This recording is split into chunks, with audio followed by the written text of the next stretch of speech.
the score times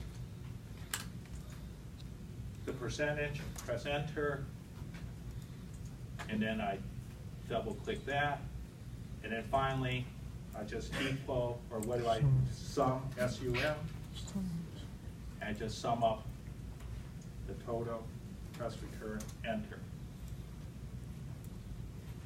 And we see that we have 86.83. Now, and therefore, if we want to know if we're going with even numbers, rounding, I can just, under the actual target cell in C23, I just say equal R-O-U-N-D, rounding, and I just pick what I just summed up there, E18, comma, 0, because it just rounded to 0 significant digit. Press a right parentheses, return, and it rounds it to 87. Okay, so I got 87. And now, finally, what letter grade do I get? If in fact I do get that, I then do what? Well, you said, I'll just look it up over there. I know if I want to use the vertical lookup table, so I'm not type V. Yeah, I know you can look it up, but make the software do it for you. So we do VLOOKUP. The value is right there, C23, right parentheses. Then we grab all that cell, which is I8 through I through J19, comma. What information am I bringing? The second column, return the second column corresponding to 2, comma, and then is it approximate match? Yeah, true, right parentheses, return. Okay, and then I could even format this in the center. There we go. Format that in the center. Okay. Now we're set. Now we have the target grade, all this. So it's cool. I actually did get it. But what do I want to do? So there's different options I want to do, right? So do I want 100 or 80? One thing I could do is, what if, I can't get 100.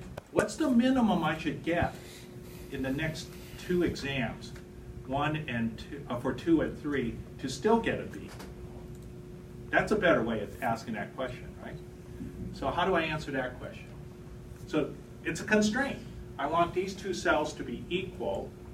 I don't believe I can get 100. I just want them to be equal. Is it possible?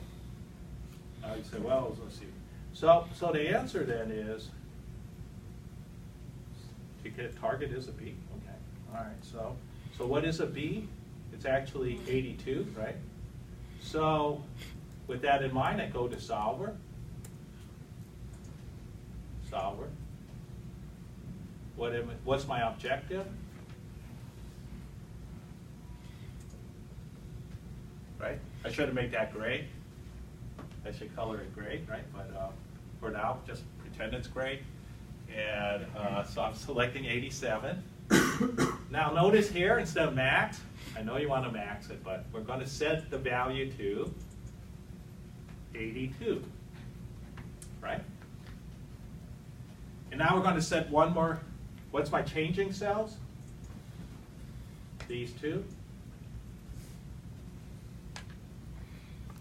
And then what's my constraint? C7 has to equal C8, right? So you know what I'm trying to do, right? I'm just trying to, as long as I'm constraining the cells to be equal, so I know what my minimum is. So I'm going to say OK. Now, will that work? Now, why do I have it as nonlinear? Because without going into it, if we think through this, there's some weird non-linearity. It's not like it kind of circles around. So let me show you. I'm going to go to simplex, which I said no matter what, always try and run in simplex if you can, and unless it says you can't. And it says cannot. Okay, OK. So I go to solver again, and I choose nonlinear, and I solve. Oh, it doesn't work. I think I just screwed it up. What's going on here? How come I got actual course grade as an F? Holy crap. Okay. What's going on? Anybody catch my mistake? Okay.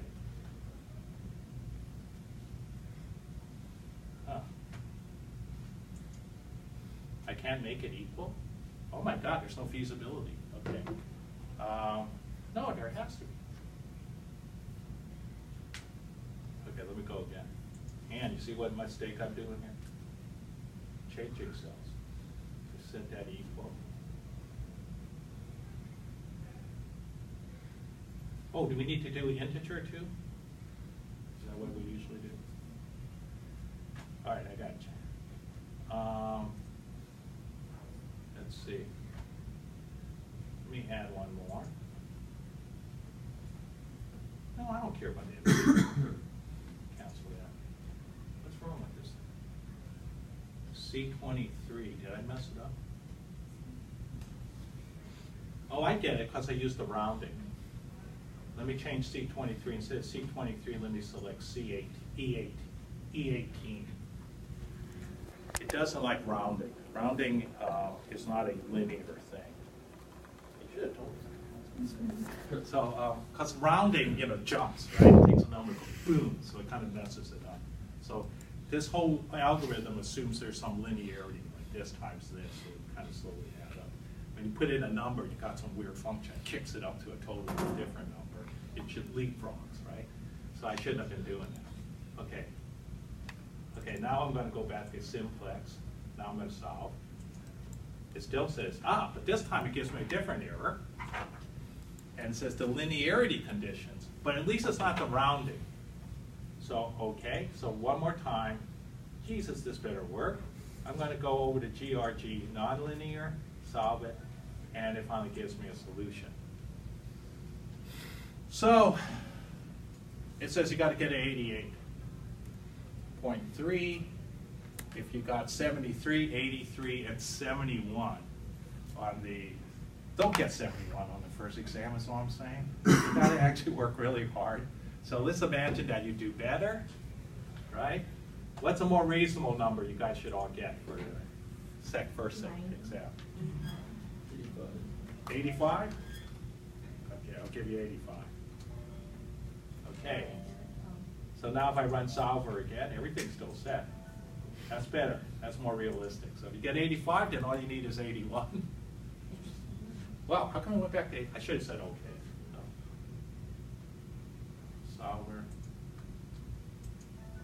Okay, there. Anything else you guys want to play with to see how it works? You could